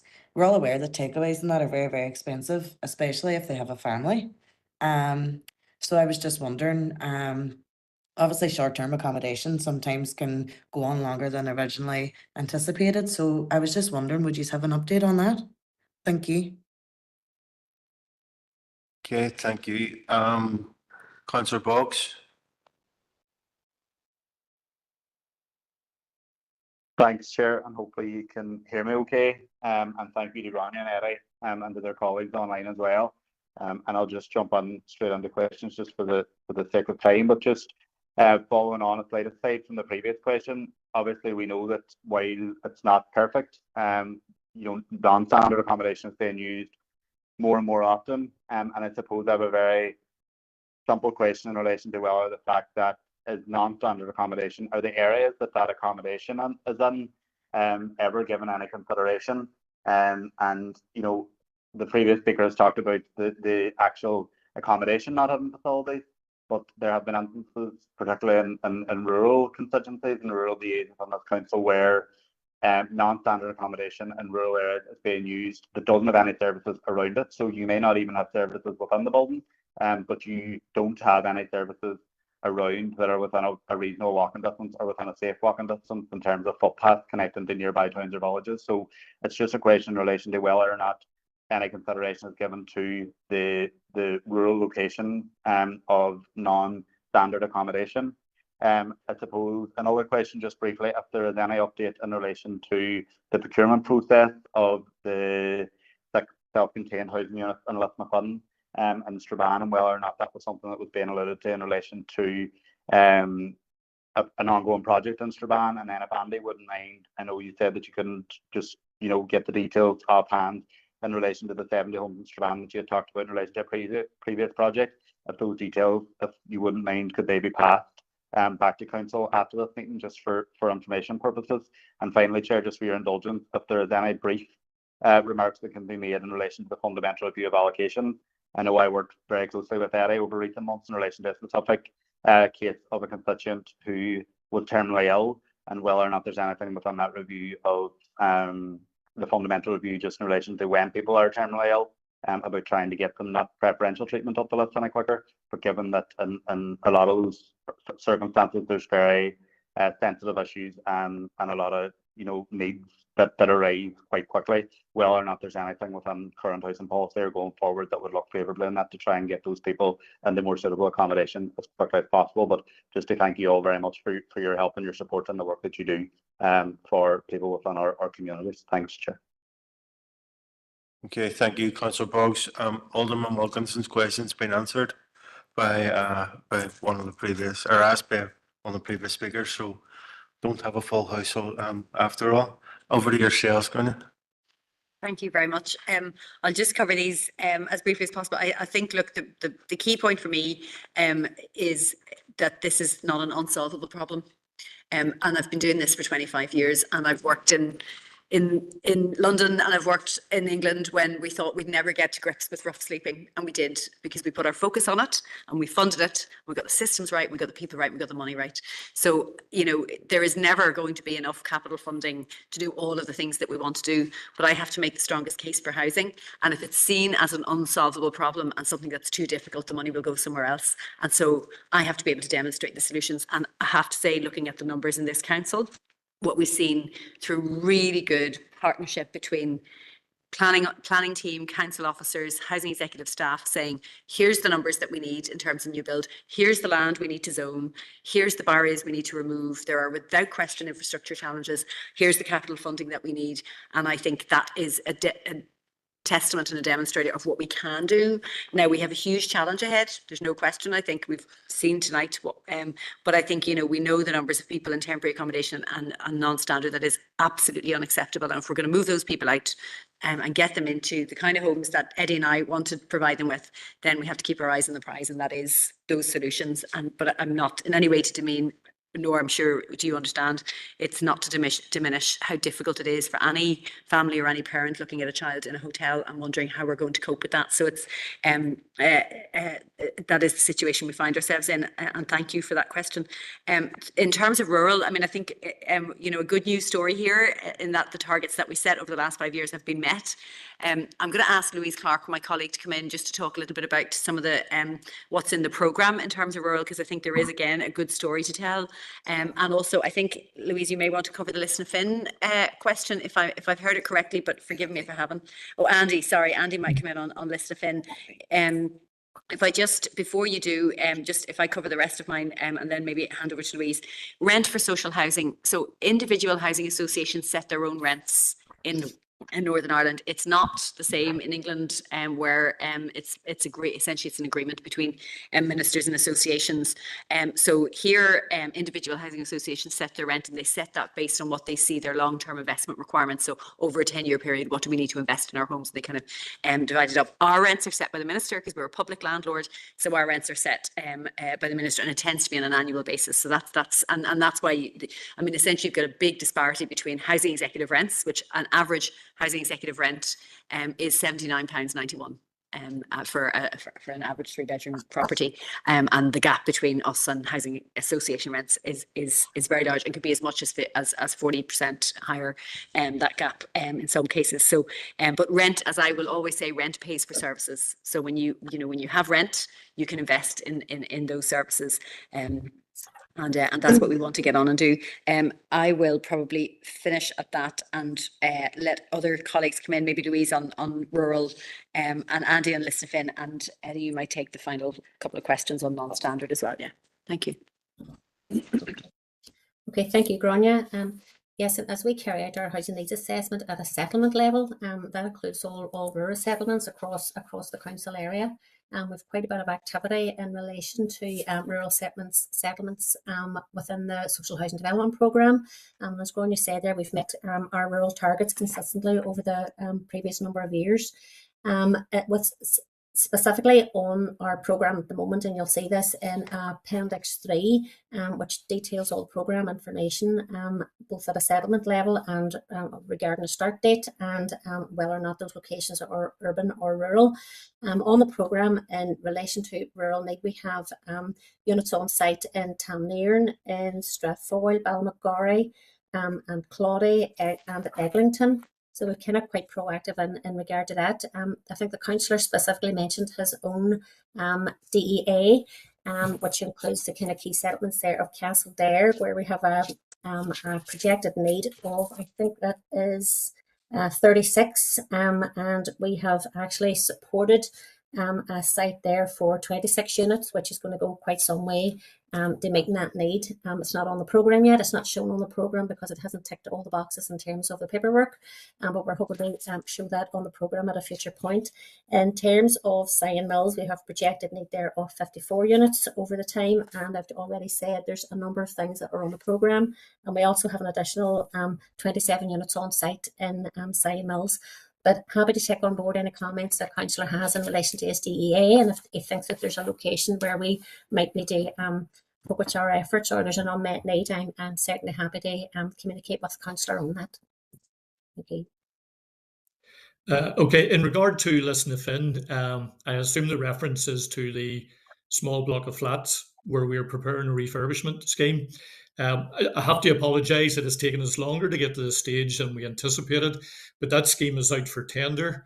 I think the tenders are just back, and we would hope that subject to a successful tender exercise, we would hope to go on site with that scheme early in the new year.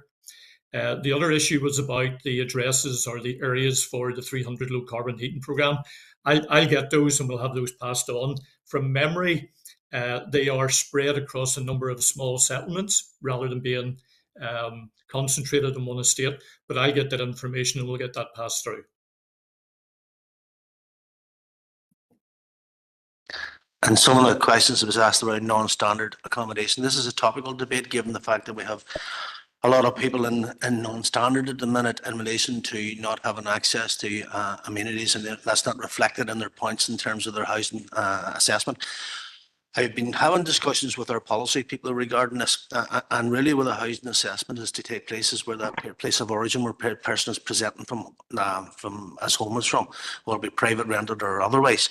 When we place someone into a hotel, it's meant to be a short stay accommodation, and unfortunately at this point of time our policy says that's not merited to attain additional points because you haven't got a washing machine or whatever, and it's just, it's unfortunate. It's been referred back to our policy, and our policy people has come back and says because it is a short-term accommodation solution, then we will not add additional points onto the person's application for having that. In terms of the rural, not having access to the service, we don't tend to use an awful lot of non-standard, which is rural, for that very, very specific reason, because a lot of people do not have access to transport. A lot of people have children, and children need to be educated and they need to be schooled. So it's not often we place people in a rural setting in non-standard, and it really is by exception.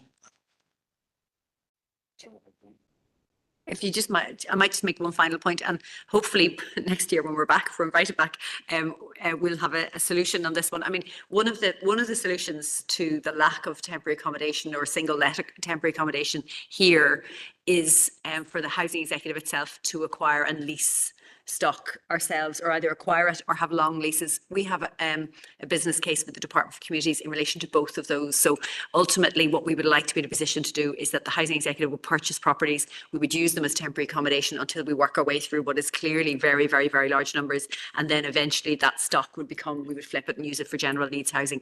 I hope by this time next year I'd be in a position that we would have been able to commence that, and certainly this is an area that we would want to focus on in terms of acquisitions. And then the second one is the issue of long leases. At the moment, we can only lease accommodation for temporary accommodation on short-term leases, so less than a year. Anything more than a year has to be capitalised. It has to count as capital funding, not revenue funding.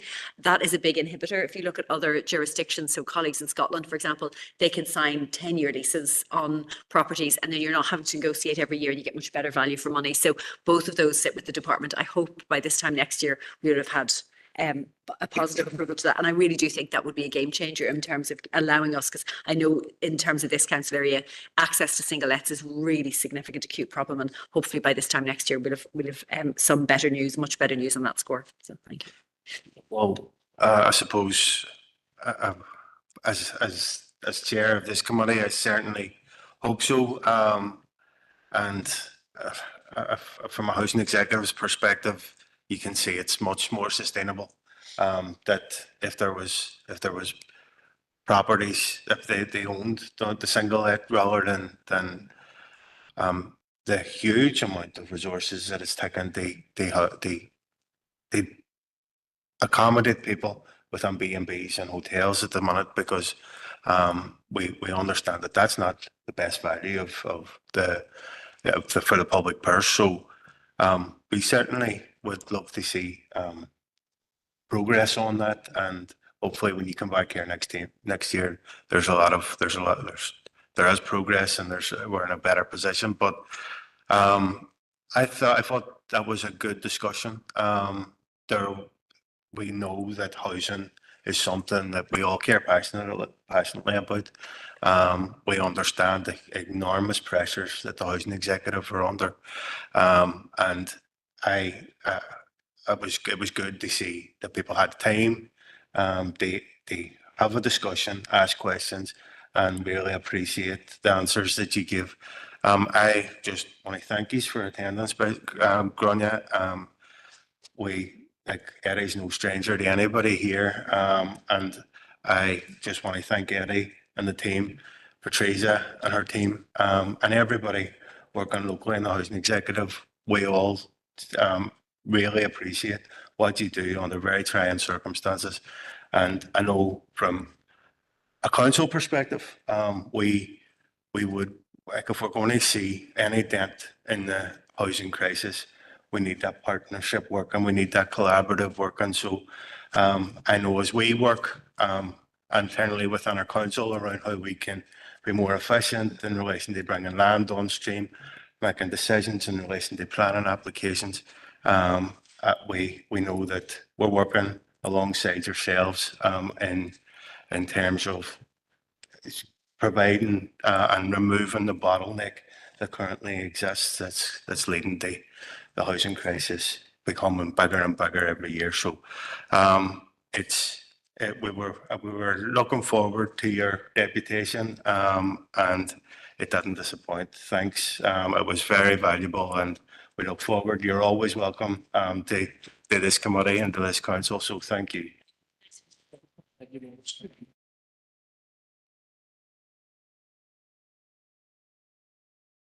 Members, I'm going to move on and take chairperson's business now.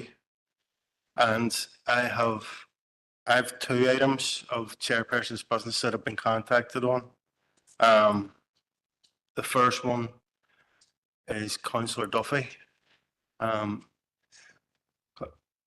ahead, Sana.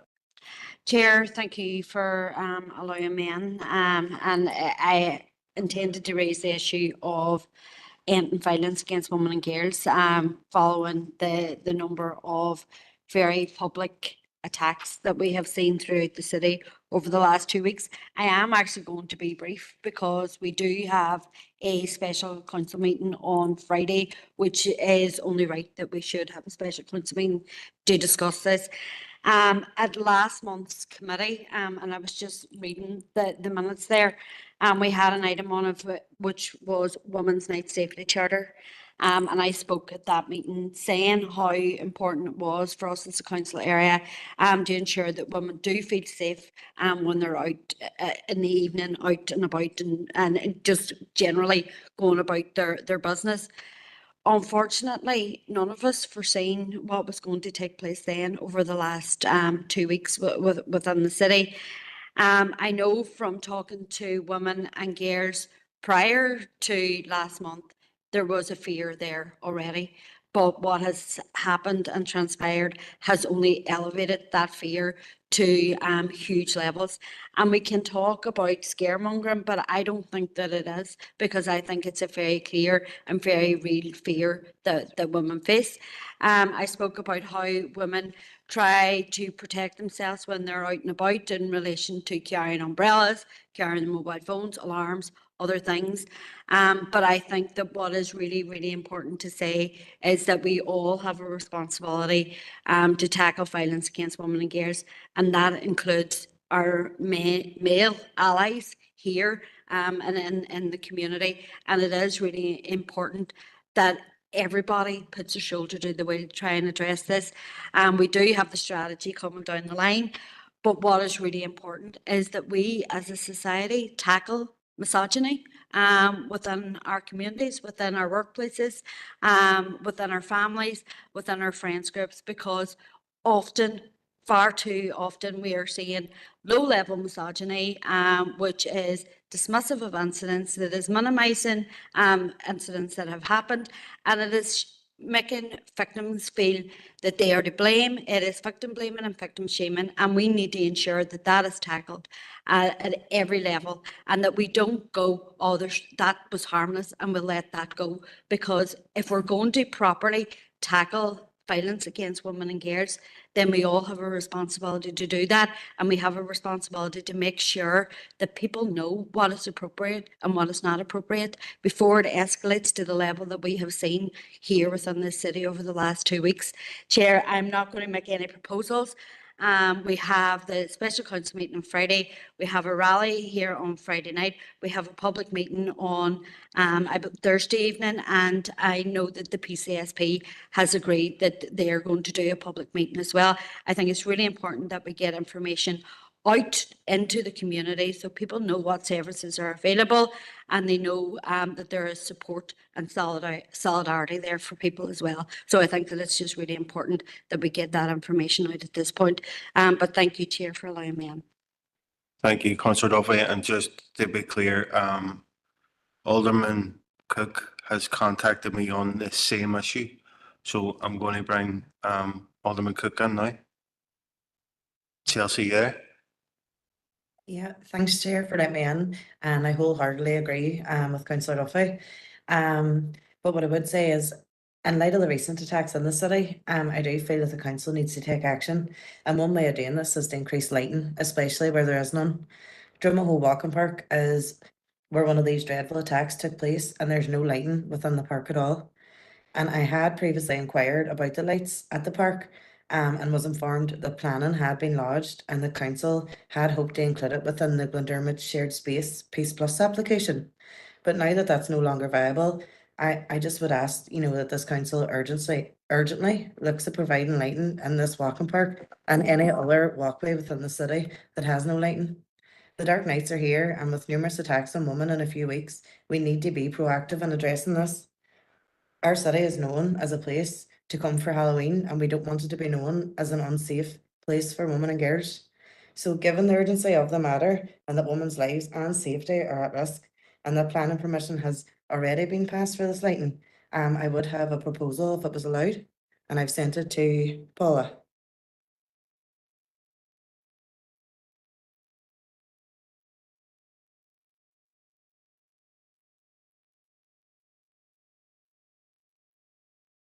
Alderman Cook, I know I haven't seen the proposal yet, and Paul is working to get it on screen, but given that this committee, any decision of this committee needs to be ratified at full council, it would be much more expedient if this proposal was brought to the special meeting of full council on Friday. So it doesn't delay, but it allows for a fuller discussion on the issue as a whole. Do you mind? Because if we pass this today, it needs to be ratified at full council anyway.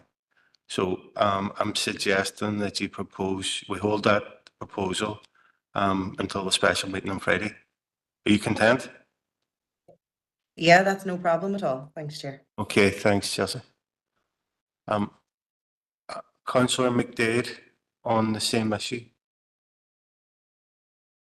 Thank you, Chair, and thanks to Sandra and Chelsea for raising it. I agree with everything both the ladies have said already.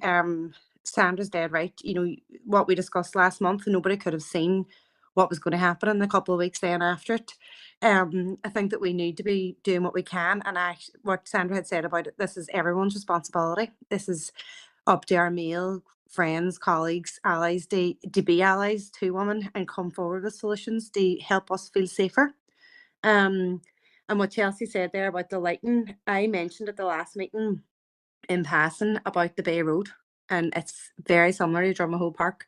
And I can't help think whenever I'm out and about that could have easily been me down the bay, just because that's the place that I walk. So I look forward to Alderman Cook bringing this motion on Friday, because I think there is more that we can be doing as a council. Like Sandra says, there's lots coming up, and I would be I'm not going to go on too much, but I think we do need to be promoting everything as much as possible. We need everyone's voices heard. I really appreciate everyone's come back about the rally, and I would encourage anyone that hasn't to come back and put themselves forward to speak at it. I think we need to hear everyone's voices, everyone's suggestions, and everyone's solidarity, because it's a very scary place to be a woman at the minute. And sorry, very briefly as well, Sandra had mentioned about the low level misogyny. I completely agree with that. And I had a conversation last night with people about this. Those inappropriate jokes that people laugh at, that's the first step. Most people aren't going to go out there and attack someone, but someone who goes out and attacks someone will have laughed at those jokes, and that would have been the first step because they got away with it. We need to be making changes as a society so that this is stamped out forever. Thank you. Okay, thank you, Councillor McDade. Councillor Hartman. Thank you, Chair. Yeah, look, just to say, I completely concur with Councillor Duffy and Councillor McDade. I think we all need to put our shoulder to the wheel on this. I think it is our responsibility, and I mean men's, to be doing everything we can right now to try and address this. Women and girls are terrified, and it's awful. And I think we have to be very proactive. So I very much support and welcome the special council meeting. I think it's fully appropriate. And I'm hoping that there's going to be proposals there for what we can do as a council. There's a number of proposals that have been made to me, and I'm sure other councillors and aldermen are hearing the same things. And I hope and I think that there will be a huge turnout for the rally on Friday night, and I'm really encouraging men to go to that as well, because often when there's women's rights rallies held in the Guildhall, it's overwhelmingly women. But I think that we have to encourage men to come out and show solidarity with us now and see it as an issue that is their issue as well, and not just women and girls. And I think that there will be, I'm hoping there'll be a big turnout as well for the Alliance for Choice meeting the following week. And I think that we have to have immediate things that we can do, like more lighting. But I also think that there needs to be a deep going discussion about why we have misogyny in the first place, because I think that that's where this starts. The idea that women and girls are inferior and different and can be treated so. And I think we have to look at why that it exists. And then I think we have to start unpacking that and take the necessary steps so that we can have an fully equal society, which we don't have right now. So I think that that's where we need to go. So that low level misogyny does lay the basis for, the awful things that are happening right now. And I think it's very important we address that. Councillor Donnelly. Well, good chair. No, just the odd. Probably like our councillors, I've been contacted by residents and women who were looking for lights in a back square, who are looking for gates up. Whilst if that can be done, that would be a positive development, but it doesn't take away from the cause. I think we can put up all the lights and all that, but unless we tackle the problem at the root cause, as Councillor Harkin outlined, we can't live in a prison. We need to eradicate it rather than react it. But support the rally and I'll be there. Okay, members, and I suppose I would share the sentiments that's been expressed.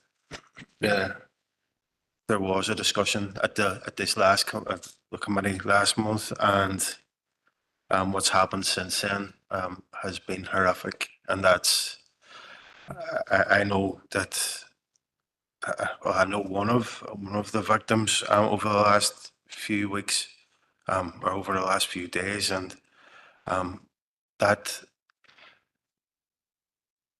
the impact that that's had on that family, the impact that that's had on the wider community has been devastating. There's, I think Councillor Harkin and others have said that people, girls, women are afraid, are terrified.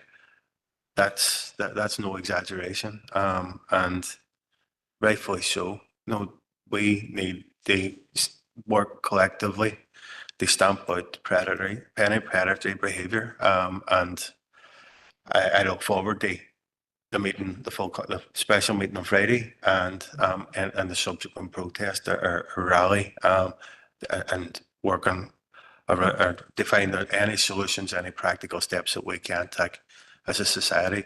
One of the things that I would like to point out, and it's fed back to me, is that the attention, the response from the PSNI over the past couple of days has been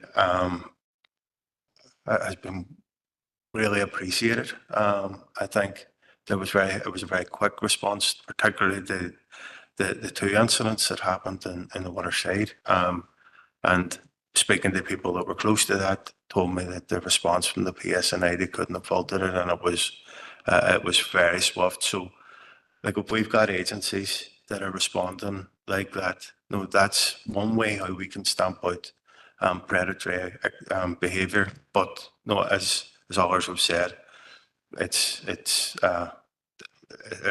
needs to be a collective approach, and we look forward to having a further discussion on this on Friday, and discussing potential proposals around what we can practically do to help create a safer environment for our brothers, sisters, mothers, and aunties. Moving on now to the second final piece of chairperson's business. Councillor Donnelly, I'm conscious that it was after the 24 hours deadline, but the incident happened after the deadline. So in this occasion, I'm going to allow you in. Go ahead, Gary. Self now, yeah. No, Chair, just I want to, I think it's important that we put on record regarding the incident that happened in the Bogside, the attack on the home, a pipe bomb. Chair, there's people in this chamber, there's at least 3 people in this chamber in this meeting who've had their homes attacked because of their political beliefs or being involved in politics, and that is wrong. But when you attack somebody's home, it's not only the person who may or may not be involved in politics or is alleged or not even alleged they have done something wrong. There's a family there. But in this case, Chair, in the Bogside, you had 2 elderly people who've had their home attacked, and in a very traumatic way.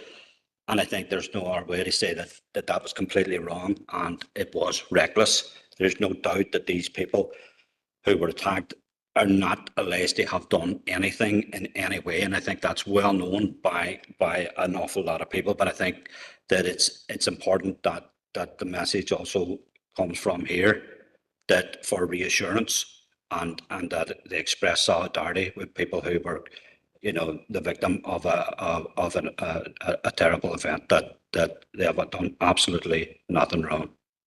Thank you. Thank you. Councillor Duffy. Yeah, just to agree with Councillor Donnelly.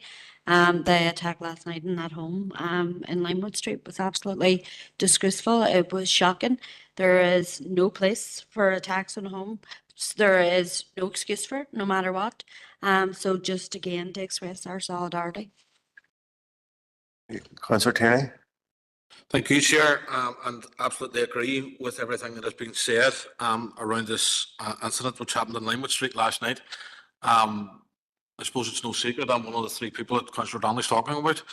And I know that when my home was attacked, although in my view that was absolutely wrong, there was a fair amount of responsibility which I took for that because of my involvement in politics. But I think it's widely accepted that the people who were attacked last night are absolutely have done no wrongdoing whatsoever, and were quietly sitting at home watching the TV when literally the windows came in around them, and this device was thrown under their living room. That must have been absolutely terrifying for them people, completely out of the blue, and terrifying. The people of Limewood Street and the wider Bogside, in my opinion, as someone who was born and reared there, have been through enough. These days are long gone, and the sooner that whoever was involved in this attack last night realises that and moves on, in my opinion, the better. But on behalf of the SDLP, we send our solidarity to the people of Limewood Street, and particularly to the family involved last night. Thank you, Chair. Okay, thank you. There's no further speakers. I would just add to that and say that I would agree with the sentiments entirely, and there is absolutely no justification, regardless of whose homes attacked. There's no justification for taking matters into your own hands and attacking somebody, or attacking somebody's property. I would concur with the sentiments that have been expressed by all speakers so far. So, members, I'm going to take a 10-minute comfort break. We've been at this for 2 hours.